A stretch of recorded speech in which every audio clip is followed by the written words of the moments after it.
Welcome to the Sidara Whiteboard Series. My name is Nick, lead pen tester here at Sidara. If you've ever gotten a suspicious email or text message, then there's a good chance that you've already had some interaction with the subject of today's video, which is social engineering.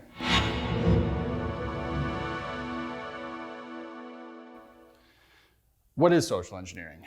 Social engineering is an attack on the human element, and it's usually an information-seeking attack. Sometimes that information is sought directly. Other times that information is indirectly sought by having the social engineering attack designed in a way where an user will be fooled into doing something that ultimately leads to the information disclosure.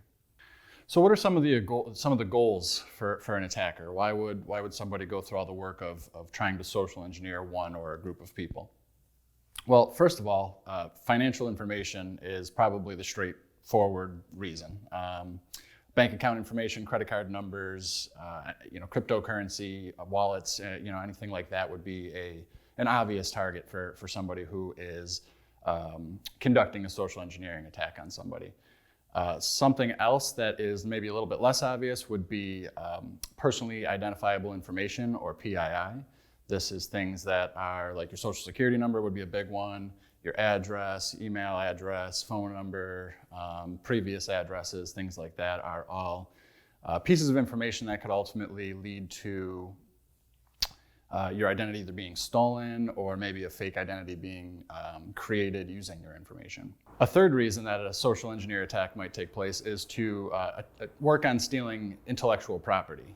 This is something like trade secrets within a business or a corporation, or more importantly, something like military secrets.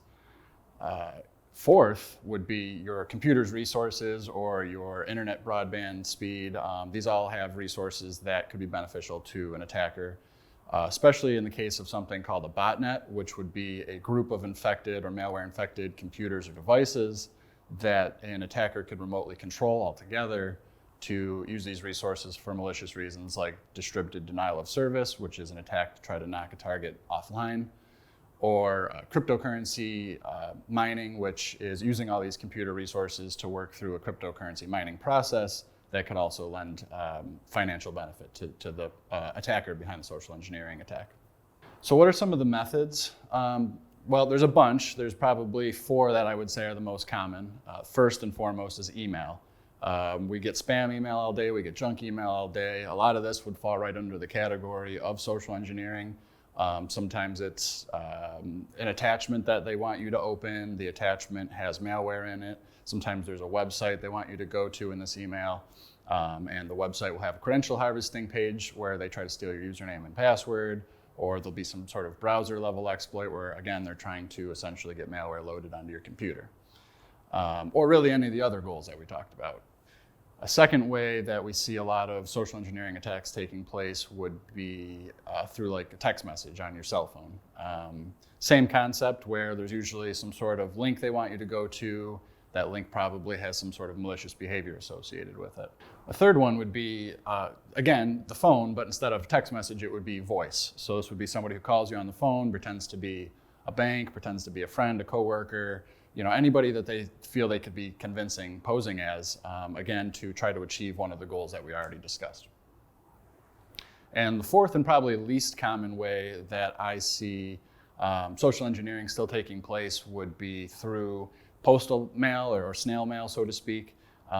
That is going to be something like a letter or a package in the mail that is, again, trying to convince the receiver to either send information or take some action that gets the attacker further into their attack. That used to be a little bit more difficult. You had to have a PO box, or you had to have some safe address to go and retrieve the information that, as an attacker, you're looking for. But on the other hand, with the popularity of the internet, now that snail mail could just have a URL or a link in it where the attacker is trying to convince the receiver of this mail to go and upload, again, maybe it's financial information or documents, maybe it's just credentials, log into this page, and now we have your credentials. And then they could use those credentials for breaking into your email, breaking into your bank, breaking into your company's VPN connection, things like this. So who might be impacted or who might be targeted by social engineering attacks?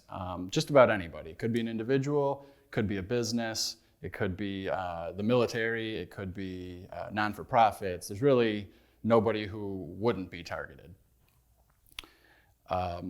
Here at Sidara, we will conduct social engineering replication attacks in two primary different ways. One would be more educational, where we'll send you a kind of a standard, semi-convincing target. Maybe we're UPS, maybe we're something that kind of applies more broadly to most people. And we send this email out to a group of victims, so to speak, and we see who clicks, and we pretty much just report on who clicks or who stopped clicking, and maybe could take measurements over time to see who's kind of improving.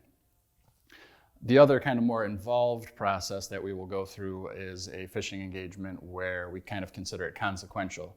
So this almost assumes that not only is somebody going to click, but we're going to try to take it a step further in simulating this attack by either stealing credentials with our attack and trying to log into a VPN or an email inbox to see what sort of information might be in there, or perhaps we put malware in our email, and that hopefully we get somebody to click, right? And then we could see, did their antivirus stop it? Did they even click it in the first place? Was any of this reported through malware reporting process of some sort? So we kind of see the consequences of social engineering in that style of engagement. If either of these engagements sound like something that you or your business would be interested in or could benefit from, reach out to us at sidarasecurity.com. Again, my name's Nick, pen tester here at Sidara. Thank you for watching the Whiteboard series.